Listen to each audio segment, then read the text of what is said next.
Biddly, biddly, biddly, biddly, biddly, biddly, bo. Yes, yes, yo. Here we go. Ain't nobody down round here. Of that, there's no doubt. Ain't nobody nowhere near down round here. Let's get a bit of light on Bish. It makes a bit of a difference, doesn't it? Makes me look slightly more colourful. You know what time it is. Get that badger in and on and over here. He's in, he's on, he's over, he's here. We had to move back to get his greatness in. The badger's in and on and over here. Shout out to everybody that tuned in to the lives yesterday. They went really well, so I appreciate every which one of you that tuned in. Shout out to Legendary MVG, shout out to Alfred Tam, and shout out to Ming, who all were handing memberships out like it was Santa Claus, like it was Christmas. Quick shit vid, we are now 5 points clear.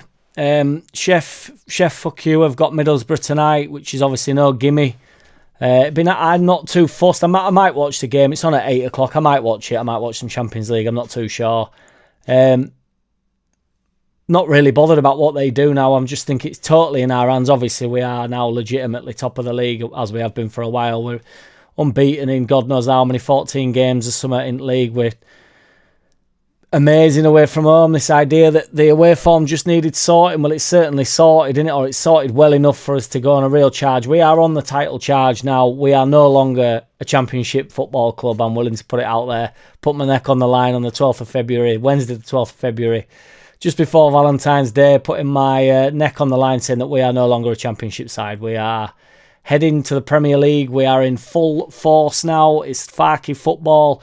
Amazingly, Twitter is fully behind Farker, Facky for once, which is lovely.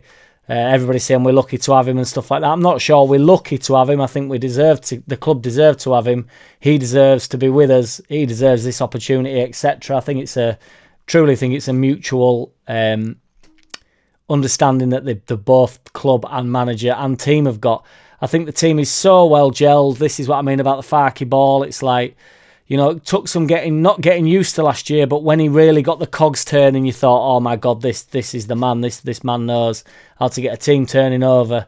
And I've sort of been waiting for that, even when we've been winning games and then we've been drawing odd one or whatever. And I've been waiting for this, like, dominance. Now, Watford actually turned up yesterday. They were decent. 4-0's perhaps a little bit harsh on them if you consider, you know, we were pretty clinical. They did have big spells of the game. They had 60% possession. We only had 40% possession. But obviously we deserved to win the game. But a 4-0, you know, it's not far off being a Cardiff scoreline, that, is it? So, you know, once you get towards the Cardiff, that is a total dominance, isn't it? You know, like, for instance, Coventry 2-0. Similar game, really. I thought we sat off them quite a bit, let them have the ball, let them make mistakes.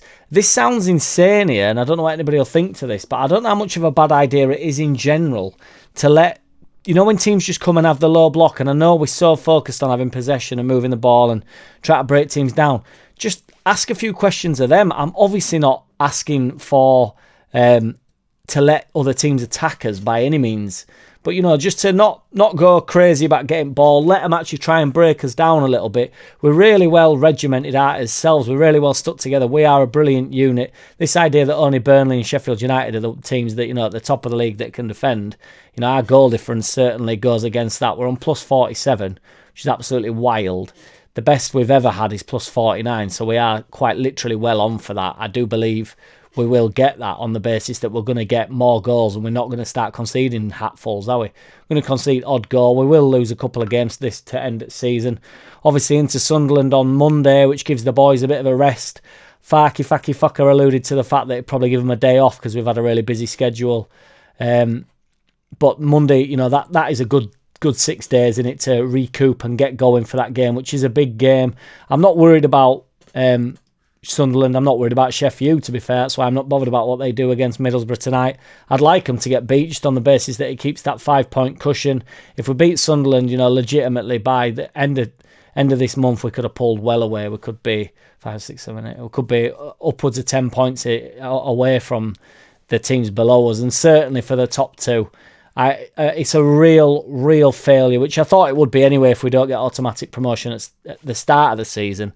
But, you know, as the season has gone on, I've started to think, where's this gap coming from? And it is starting to build now.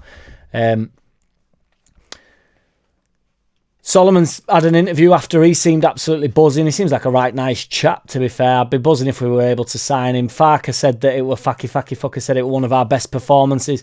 I got asked in the chat yesterday whether is that one of the best results of the season, or performances of the season, and it's quite a good question, that, really, because, it's quite hard to dissect on the basis that, we're winning games 7-0 on occasion, and beat teams like Coventry, played excellently well against Sunderland and then sort of threw it away, played really well against Sheffield United at home, beat them comfortably. They're second in league, the second best team in league, you'd argue.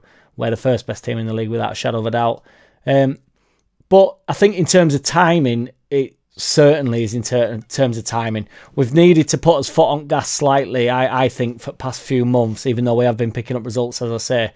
But this is Farker ball in full motion now. We are controlling games when we're not even on the ball. We're turning up to teams like Watford, who were 10th, 12th in league. They were 10th before and 12th now.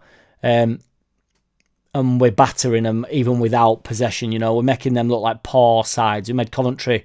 Coventry give us an half-decent game, but they're 8th in league, and we showed them what levels is all about, didn't we? And, and everybody can give it big licks about Cardiff being really poor, how low they were in league and stuff, but beating any team 7-0 is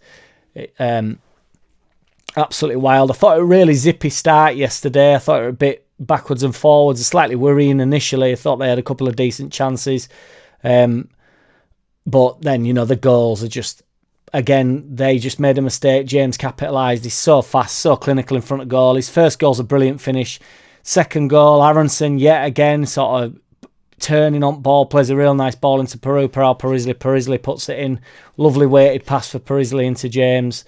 And then just absolutely rifles it home. Two total different finishes from similar positions. It's kind of one-on-one with keeper with his second goal. He is one-on-one with him, but there's a defender there harassing him, whereas the first one is literally one-on-one with the keeper. Lovely finish. Then Solomon gets a little bit of luck, which he deserves. It'll be his goal as well, I believe. It is a massive deflection, but if it's on target, it should be his goal. And then, obviously, Parisley. But just to mention Tanaka's pirouette, I saw somebody comment saying, oh, that's Anthony-esque, but actually effective. The big spin. If I could spin without hitting the Badger, I'd do the spin for you boys, but I can't, so I don't want to hit the Badger. We love the Badger too much. Tanaka, you don't know where he's going with it. He does that thing Ollie Decor used to do it, where, Tanaka's not nowhere near as one-footed as Ollie Decor, but, cutting it back like that, and you think, is that all because he's right-footed? But he's basically just turning all the way around, and somehow manages to leave whoever's marking him in his way, just sort of he's got confused and gone somewhere else. And then lovely ball into Solomon, lovely touch into Peru, just so calm, so cool, lovely finishes. It cuts it across keeper, which is hardest place to place it, puts it in. Je ne sais quoi, absolutely love it. On to Monday, and then a nice big break up to Sheffield. I'd rather do it this way around. I'd rather it be Sunderland than Sheffield. Let's see how Sheffield get on tonight. I think that's the best way to go, on the basis that if it doesn't go our way against Sunderland, then we're into Sheffield to bridge the gap again. If it does go our way against Sunderland, it puts less pressure on the Sheffield game. So, yin and yang, we are off up as champion. The way they've been, the results they've had, 1 defeat in 13. I've got Muppets from Leeds talking about pressures on us, and Bamford and Forshaw and a couple of others, and it's over to you and this, that and the other. They got beat 7 times since Christmas. We've been beaten once. We've set it up from Christmas to be in the race. Boom. JackCity, bitch. JackCity, bitch.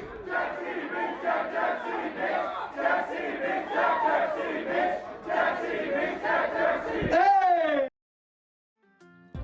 I don't wanna play no games. No, I don't wanna play no games. No, I don't wanna hear your promises. You do you and I'll do me. That's just the way it is. Don't wanna ever feel surprised. That's why I ask.